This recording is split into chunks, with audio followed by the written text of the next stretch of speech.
Family comes first, my brother-in-law said, taking over my business. Don't be selfish. Everyone scolded. I walked away. 1 week later, my phone wouldn't stop ringing with panic calls. Family comes first, my brother-in-law said, before taking a long sip of his beer. Something about the way Liam said those words made my skin crawl. We were at our weekly family dinner, and everything seemed normal until that moment. The way he stared at me over his glass, the slight smirk. I should have known then that something was off. I built my business from nothing over 8 years. Started in my garage, worked 80-hour weeks, missed vacations, the whole story. Now we had offices downtown, a solid client base, and 20 employees who depended on me. I was proud of what we'd created, but I never bragged about it at family gatherings. That was our unspoken rule: keep business talk light. But Liam kept steering the conversation back to my company. How many clients did you say you had now? And they're all long-term contracts, right? The question seemed innocent enough, but there was something hungry in his eyes that made me uncomfortable. My wife Savannah noticed too. Under the table, she squeezed my knee, silent signal when something felt off. We'd been married for 12 years, and she knew her brother better than anyone. If she was concerned, that meant something. Just doing well enough to keep the lights on, I deflected, reaching for the potatoes. How's your venture going? The one with the startups? Liam's smile tightened. Market's tough right now, but that's why family's so important, right? We help each other through the rough patches. The conversation moved on, but that night driving home, Savannah was quiet. He's struggling, she finally said. Mom told me his company's in trouble, really bad trouble. I nodded, keeping my eyes on the road. I figured something was up. His questions weren't exactly subtle. She hesitated. He might ask you for help. Would you consider it? And there it was. The request hadn't come yet, but it was coming. I thought about my team, our clients, everything we'd built. I'll help however I can, but he's family, Savannah said softly. The next week, Liam showed up at my office unannounced. Nicholas, my right-hand man, gave me a heads up before he reached my door. Your brother-in-law's here. Seems intense. Liam burst in before I could respond, all smiles and energy. Just in the neighborhood, thought I'd stop by. This place is impressive, man. Really impressive. He walked around my office, touching things, picking up the awards on my shelf. You know, I've been thinking. You've got such a good thing going here, but imagine if we combined our expertise, your stability, my connections. Liam, I started, but he was on a roll. No, hear me out. I've got investors ready to take things to the next level. We could triple your client base in 6 months. I've run the numbers. He pulled out a folder, spreading papers across my desk. All we need to do is restructure a bit, make room for expansion. I looked at the papers. They were full of projections and promises, but something felt wrong. I appreciate the offer, but we're doing fine as we are. Steady growth, manageable pace. His face changed just for a second. Don't be short-sighted, Miles. This is a golden opportunity, and you know family should come first. Savannah agrees with me. That hit hard. You talked to Savannah about this? Of course. She's my sister. She understands the importance of family, helping family. Don't be selfish about this. I stood up. I think we should discuss this another time, with Savannah present. He left, but not before dropping the bomb. Just so you know, I already mentioned this to Mom and Dad. They think it's a great idea. Don't make this difficult, Miles. Nobody likes a person who puts money before family. That evening, my phone was flooded with messages. Savannah's parents, her aunts, even her cousin Nora, all of them telling me how wonderful it would be to have the boys working together, how family businesses are the backbone of society. Savannah was waiting when I got home. Why didn't you tell me Liam talked to you? It just happened today, I said, loosening my tie. But apparently everyone else knew about it before me. He's really excited about this opportunity, she said, not meeting my eyes. Mom says his investors are pulling out. He needs this. I sat down heavily. Savannah, something's not right. I looked into his company after he left. There are rumors, bad ones. Failed ventures, angry investors, lawsuits that got quietly settled. He's changed, she insisted. He's learned from his mistakes. This is his chance to prove himself. With my company? With our employees' livelihoods? With family, she corrected. Mouse, please. Just think about it. Later that night, I got a text from Nicholas. Boss, weird question. Did you authorize Liam to contact our clients? He just called me asking for the contact list. Said you approved it. I stared at my phone, my stomach turning. In the bedroom, I could hear Savannah on the phone, probably with Liam. Their voices were hushed but intense. This wasn't just about helping family anymore. This was something else entirely, and I had a feeling things were about to get much, much worse. It's been 3 days since things started escalating, and they've gotten worse, much worse. I came into the office Monday morning to find Liam sitting in our break room, chatting with my employees like he owned the place. He had brought in coffee and pastries for everyone, the expensive kind from that fancy bakery downtown. The thing about Liam is that he can be incredibly charming when he wants to be. He has this way of making people feel special, like they're the only person in the room. I watched from my office as he went from desk to desk, learning names, asking about families, sharing jokes. Nicholas pulled me aside as soon as I arrived. He's been here since 7 a.m., telling everyone about the exciting changes coming to the company. Miles, people are talking. They're worried about their jobs. Before I could respond, Liam spotted me. Miles, great you're here. I was just telling everyone about our expansion plans. The team seems really excited about the possibilities. I kept my voice level, conscious of all the eyes on us. Liam, we need to talk. In private. In my office. His friendly demeanor dropped slightly. Look, I'm trying to make this easier for everyone. Change is scary, but if the team sees us working together, there's no us. I cut in. This is my company. I haven't agreed to anything. He leaned back, something cold flickering in his eyes. Funny thing about that. I had lunch with Zane yesterday. My stomach dropped. Zane was our biggest client. He seemed very interested in my ideas for modernizing our approach, especially when I mentioned the investment backing we have lined up. Liam smiled. He's an old golf buddy of my father's. Did you know that? The implied threat was clear. I gripped the edge of my desk. Get out. Don't be hasty, he said, standing. Family dinner tonight at Mom and Dad's. We can discuss everything then. Bring Savannah. She's been very helpful in seeing the bigger picture. The day was a mess. Rumors spread through the office like wildfire. I overheard snippets, complete restructuring, outside investment, new management team. By lunch, 3 employees asked me directly about their job security. I tried calling Savannah, but she was avoiding my calls. Finally she texted, please just come to dinner. Everyone wants to help figure this out. The family dinner was an ambush. Not just Savannah's parents, but her aunts, uncles, cousins, even Nora, who usually stayed out of family drama. They were all there, ready to convince me how wonderful this opportunity was. Miles, honey, my mother-in-law started. We're all here because we care. Liam has shown us the numbers. This could be amazing for everyone. He's got investors ready.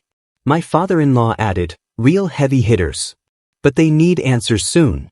I looked at Savannah, but she was staring at her plate. Has anyone actually met these investors? I asked. Seen proof of their commitment? Are you calling your brother-in-law a liar? Savannah's aunt gasped. I'm asking basic business questions, I said. The same questions I'd ask anyone proposing to take over my company. Take over? Liam laughed, but it didn't reach his eyes. This is a partnership, Miles. Though, speaking of questions, some of your clients have been asking interesting ones. About stability, about future planning. Nora spoke up suddenly. Liam, are you threatening him? Of course not. I'm pointing out that clients prefer companies with solid backing and clear succession plans. Miles is being offered a fantastic opportunity, and he's letting paranoia cloud his judgment. The conversation devolved from there, everyone talking over each other, telling me how selfish I was being, how family has to stick together. Only Nora stayed quiet, watching Liam with an odd expression. Finally Savannah stood up. Miles, please. Just sign the preliminary agreement. Show some good faith. We can work out the details later. I stared at her, this woman I'd loved for 12 years. You want me to sign over my company based on vague promises and emotional manipulation? I want you to help my brother, she shouted. Why is that so hard? The room went silent. I stood up slowly. I'm going home, Savannah. You can come with me now, or what? Liam cut in. You what, Miles? Make her choose between her husband and her family? I looked around the room at all these people who claimed to care about me, who were willing to destroy everything I'd built because family comes first. Then I walked out. Driving home, my phone buzzed. A text from Nicholas. Boss, we need to talk. It's about Liam and Zane and some other things you really need to know. Another buzz. Nora, don't sign anything. I'm looking into something from Liam's past. Give me 24 hours. Final buzz. Savannah, I'm staying at my parents' tonight. I can't believe you'd walk out on family like this. I pulled into our empty driveway, my mind racing. Tomorrow would be crucial. I needed to protect my company, my employees, my life's work. But first, I needed to understand exactly what I was up against. Because this wasn't about family anymore. This was war. I met Nicholas at a diner at 6 a.m., far from the office. He was already there, laptop open, looking like he hadn't slept. The moment I sat down, he turned the screen toward me. Remember when you asked about those investors Liam kept mentioning? He pulled up a series of emails. There aren't any. Well, not anymore. They pulled out of his company 3 months ago. Everything he's been saying about backing and expansion, it's all smoke. I skimmed the emails, my coffee getting cold. How did you get these? Nora, he said. Turns out one of the investors was her ex. When she heard Liam's pitch at dinner, something felt off. She made some calls. The documents showed worse than we thought. Liam's company wasn't just struggling, it was a sinking ship. He'd burned through millions in investor money with nothing to show for it. But that wasn't even the worst part. He's been meeting with Zane, Nicholas continued, promising him huge discounts if he helps pressure you out. He's doing the same with other clients, trading on your reputation while setting up to gut the company. My phone buzzed. Savannah, Mom and Dad want to host another family meeting tonight. Please come. We can fix this. I put the phone away. What about the employees? Nicholas shifted uncomfortably. He's been making promises, big ones. Told Kelly he'd double her salary, offered Mark that promotion he's been wanting. But he pulled up another document. Look at his company's payroll history. Late payments, bounce checks. Some employees went months without pay before quitting. The bell above the diner door chimed. Nora walked in carrying a thick folder. She looked exhausted but determined. Good, you're both here, she said, sliding into the booth. It's worse than we thought. This isn't the first time Liam's tried this. She spread out papers across the table. 3 other companies, all successful small businesses, all approached by Liam during financial difficulties, all eventually bankrupted after he gained control. He finds stable businesses, usually through family or close friends, Nora explained. Uses personal connections to pressure his way in, makes big promises, then strips everything valuable and moves on. The lawsuits get settled quietly because no one wants family drama public. Does Savannah know? I asked. Nora's expression softened. She doesn't want to know. None of them do. It's easier to believe he's just trying to help family. My phone kept buzzing. Messages from the in-laws, from Savannah, even from Liam himself, all saying the same thing. Family comes first, don't be difficult, think of Savannah. I turned the phone off. What's our next move? Nicholas asked. First, we document everything, I said. Every email, every promise, every threat. Then we talk to Zane, show him what's really happening. And then the diner door chimed again. Savannah stood there, looking lost. She walked to our table slowly, staring at the papers spread out before us. Is it true? She asked quietly. All of it? Sit down, Nora said gently. You need to see this. For the next hour, we showed her everything. The failed companies, the burned investors, the bounced checks, every lie, every manipulation. She didn't speak, just read document after document, her hands shaking slightly. Finally, she looked up at me. I'm so sorry. Just, what do you want to do now? Before she could answer, my office number rang. Nicholas answered, his face going pale. They're in the office. Liam and your father-in-law. They're telling everyone they're taking over management effective immediately. They're trying to access the servers. I stood up. Call building security. Lock everything down now. Savannah grabbed my arm. Let me come with you. I need to face him too. The drive to the office was tense. More messages flooded in, employees confused and worried, clients asking what was happening. But now we had proof. Now we had the truth. You know this means walking away from them, I told Savannah. Your parents, the whole family. She squeezed my hand. It means stopping them from hurting anyone else. Family comes first, but real family doesn't destroy each other for profit. We pulled into the parking lot. Through the lobby windows, I could see Liam gesturing angrily at the security guard. My father-in-law was on the phone, probably calling in more family pressure. Ready? I asked Savannah. She straightened her shoulders. They want a family meeting? Let's give them one they'll never forget.